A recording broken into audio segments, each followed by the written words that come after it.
Last time, we started our relaxed adventure on São Miguel in full. We soaked in a cool pool and some warm pools.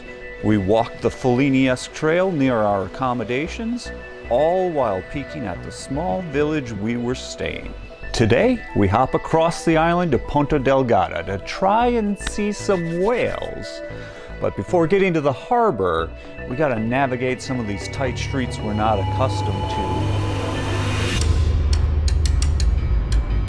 Well, if this is the big city driving on the island, it's not so bad.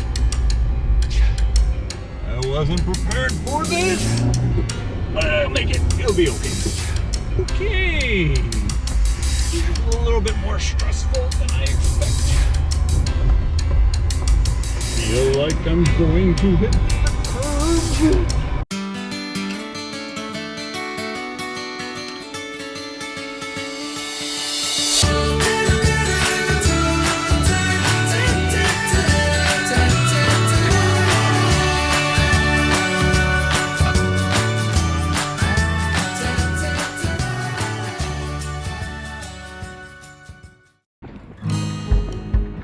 Excitement was high this morning as we headed out to have a whale watching trip with Moby Dick Tours. Sadly, the weather was not in our favor and the expedition for the morning had to be rescheduled. So instead, we grabbed some breakfast from Colmeia Avenida before casually taking in some of the area.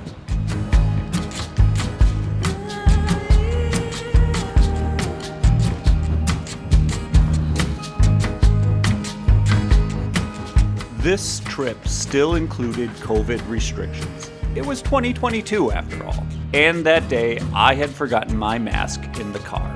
So only Bethany got to go inside Igreja, Matriz de São Sebastião.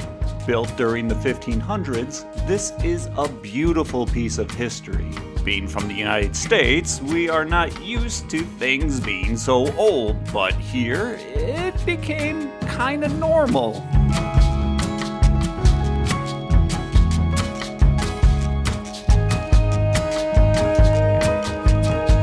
Outside the church, travelers will most likely bump into people begging for money. Just be aware. Our experience was that they are not pushy or aggressive.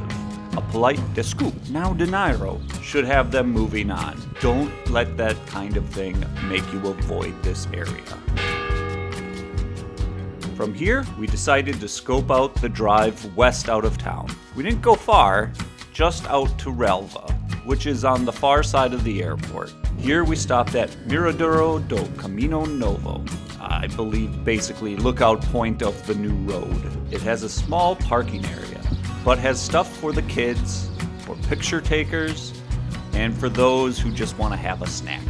After that, we popped into the shopping mall on the island, Parque Atlantico, to check it out and have a quick lunch. I didn't take video in the mall because it's a mall.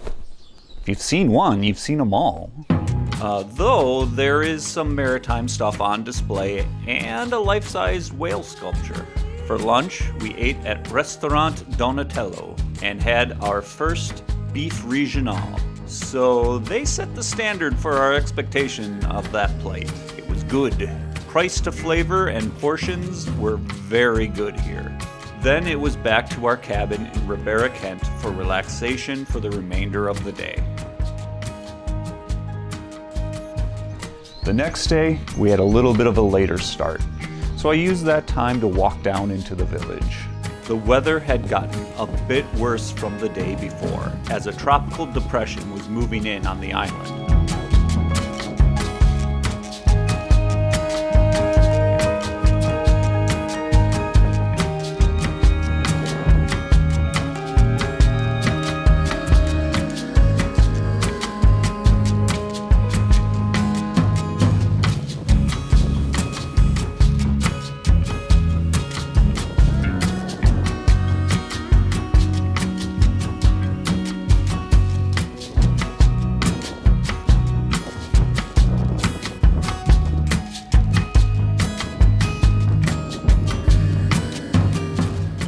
also put some time in on hiking further down the trail than I had previously done. Not hiking all the way to Povoa Sao, but I don't know, maybe a third of the way? And the reason for that is because it was time for our Pineapple Plantation tour and massage at Herdade do Ananás. We had booked a massage with hot tub time and expected a regular massage, but it ended up being an in-water treatment. I just expected the hot tub to be a relaxation bonus after the massage, but we had that too. The tour was a bit sparse as the storm was plowing in. So we did a quick duck into a few of the greenhouses, and the guide explained their process of growing on the island and why Azorean pineapples are smaller and tastier than those grown elsewhere. And then we left with a pineapple and some liqueur from their on-site store. There was no time to dawdle around the city after that. The weather was kicking up, and we decided to get back to our cabin before dark to aid in our ability to drive unfamiliar roads in inclement weather.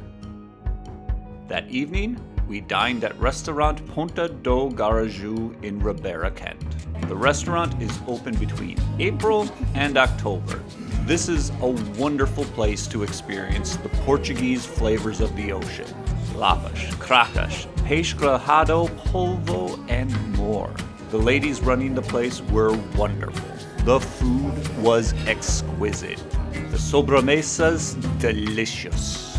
To kick things off, we ordered the lapas, limpets in English.